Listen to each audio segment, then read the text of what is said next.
I'm not sure why this book is called Goblin Monday, as if Monday is important to the story.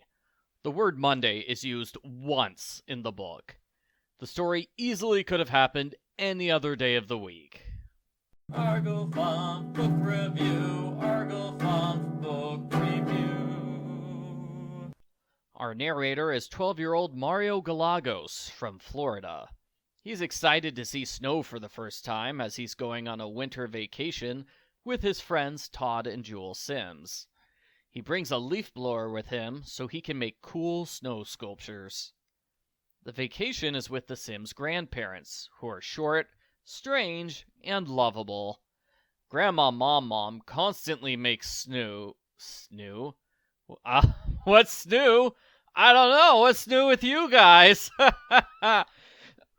Grandma MomMom constantly makes stew, knits doll-sized outfits, and makes up songs. Tweety lives with Granny. He's usually chased by Sylvester the cat. Wait, I'm thinking of the wrong Tweety. Grandpa Tweety writes books about made-up monsters, like imps and goblins. He insists all the stories are true. He has a giant bird cage with dozens of birds, including a cute pair of lovebirds. Mario warns the readers that they'll have to wait a bit before the bad stuff starts. Oh, but I want disaster to strike now. Grandpa Tweety says there's a goblin living in the garden. They are mean creatures, but they're weak against nutmeg. Tweety gives everyone a nutmeg pouch as protection. The Sims assure Mario this is all a big joke. Yeah, right. Mario hears a scream from the garden. He rushes to the window, where he sees a dead rabbit lying in a pool of blood. Its stomach was just ripped out. Yikes. That night, Mario gets up for a glass of water. He sees Tweety in the cage, rubbing the lovebirds against his cheeks. That is creepy, but it's not on the same level as bloody rabbit murder. Tweety takes everyone on a nature walk the next morning. Tweety knows all sorts of bird calls. Everyone laughs at how much Mario loves snow. It's so great, he has to roll around in it. Ew, that's just gonna make you wet and cold. Terrible idea. Something starts to follow Mario. He hears crunching noises behind him, but whenever he turns around, nothing's there. Near the garden, Mario sees the goblin. It's about 3 feet tall, looks like a normal human, except it's got tiny horns, cat eyes, and green fur. So not much like the goblin on the cover. The goblin runs at Mario, jumps on Mario's back. Mario throws it off. He stuns the creature and takes a picture of it. Sadly, he misses the shot. He gets a photo of empty snow. The others don't believe Mario's story about the goblin. The Sims' parents disappear without any warning. Mario has a nightmare about an imp, and he explores the house. Mario is disturbed to learn Tweety has a collection of dead bird feet. Mom has a collection of goblin-sized outfits. They all have tail holes.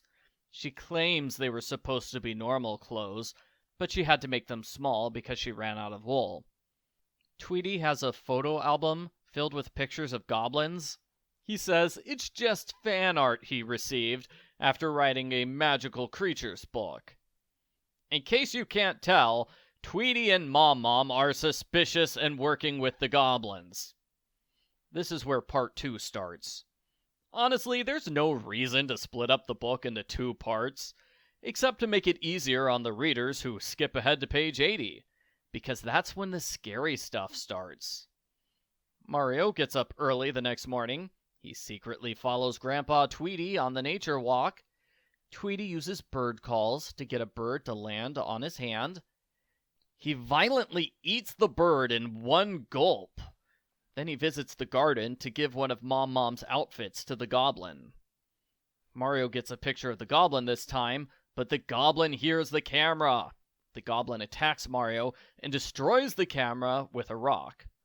Mario rushes inside to safety, but again, the others don't believe his story about the goblin. The lovebirds are missing from Tweety's cage. Tweety lies and says he never had any lovebirds. Mario asks the kids to back him up, but they claim they don't remember seeing any lovebirds. You talked about them yesterday. How could you forget so quickly? Well, there's a monster outside, and the parents have been missing for a day. Why not go sledding for a few hours? Todd hits a bad bump and lands on his head. Mario worries he's dead, but Todd gets up a moment later. He's fine. That was just a fake-out cliffhanger. The next morning is just another manic Monday. Mario convinces the kids to join him in spying on Tweety. Tweety eats a bird again, but Todd and Jewel were looking at turkeys in the other direction, so they missed the whole thing. The goblin reappears in the garden. Mario tries to capture it in a sack. When that doesn't work, he tackles the goblin and drags it inside the house. He triumphantly shows it off to the others. Now they have to believe goblins are real. Tweety and MomMom say Mario just made a huge mistake. The goblins will want revenge.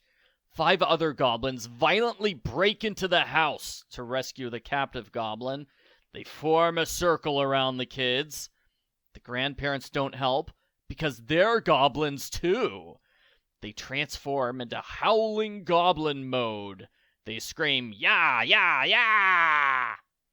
Mr. and Mrs. Sims return, but uh-oh, they're goblins too.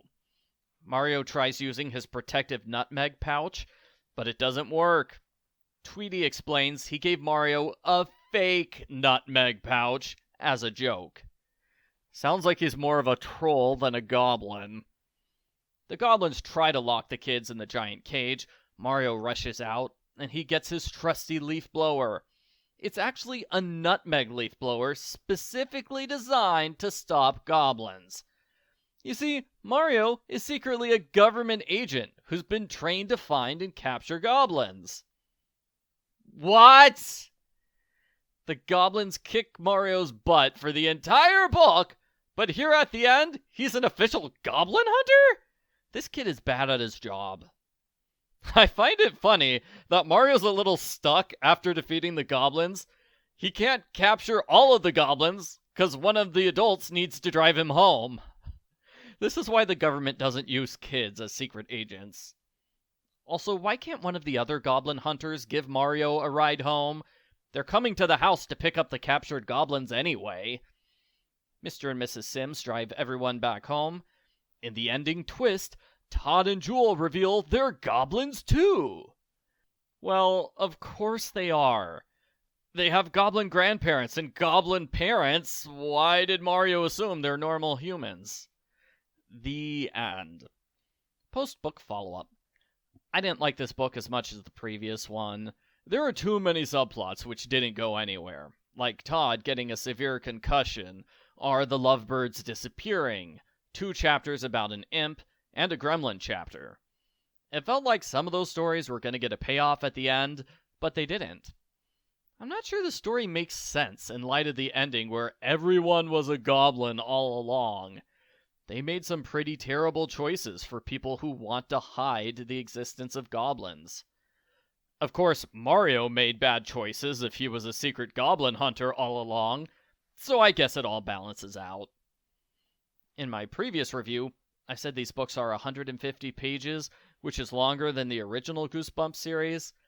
I need to take that back. These books are double-spaced. That makes the text seem longer than it actually is. I'm fairly certain the word count is about the same as the original series. Overall, the book had some good stuff, but the first half had too much slow build-up. The rabbit murder was extra shocking, though. The rest of the book was, more or less, nobody believes the narrator about the goblin. Like he's the girl who cried monster. The joke ending was fine, but like the book in general, it felt like something that Goosebumps has done many times before in the past. I give Goosebumps House of Shivers Goblin Monday 3 goblins out of 10. Just like last time, I asked an AI to write a review of the book for me with plenty of jokes. Here's the AI-generated review. Argle Fump Book Review. Argle Fump Book Review. Strap on your snow boots and get ready for a frosty adventure as Mario Galagos dives headfirst into the wacky world of Goblin Monday. Forget your Floridian palm trees. Mario's about to experience a winter wonderland filled with goblins, nutmeg, and more twists than a pretzel factory.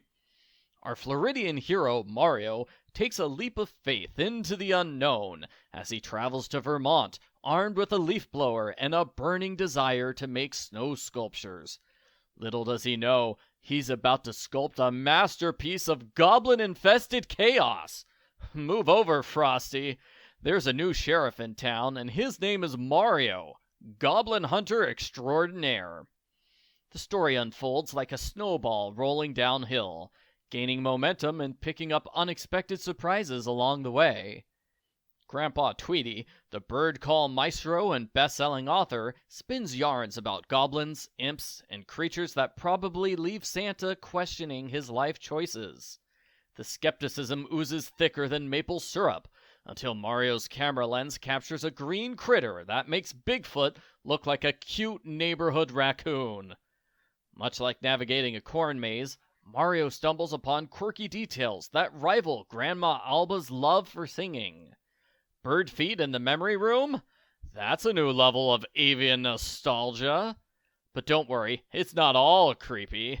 There's a knitting room with tiny clothing, because nothing says cozy like gnome-sized sweaters. Mom insists she's just a misunderstood knitter, but Mario smells a yarn ball-sized rat. The goblin encounters escalate faster than a snowball fight turned rivalry, and Mario finds himself caught in a blizzard of disbelief from his companions.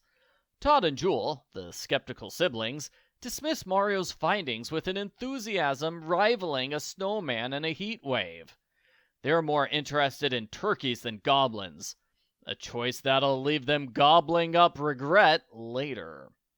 In a moment of revelation, Mario unveils his true identity as a united goblin hunter, wielding a leaf blower filled with nutmeg. Forget ghost busting, it's time for goblin blasting! The showdown is more intense than a snowstorm during a hot cocoa shortage, and Mario emerges victorious, leaving the goblins scattered like misplaced snowflakes. Goblin Monday unfolds with the finesse of a figure skater on thin ice, blending suspense, humor, and a touch of wintry absurdity. The twist in family ties adds an extra layer to the narrative, leaving readers chuckling in disbelief.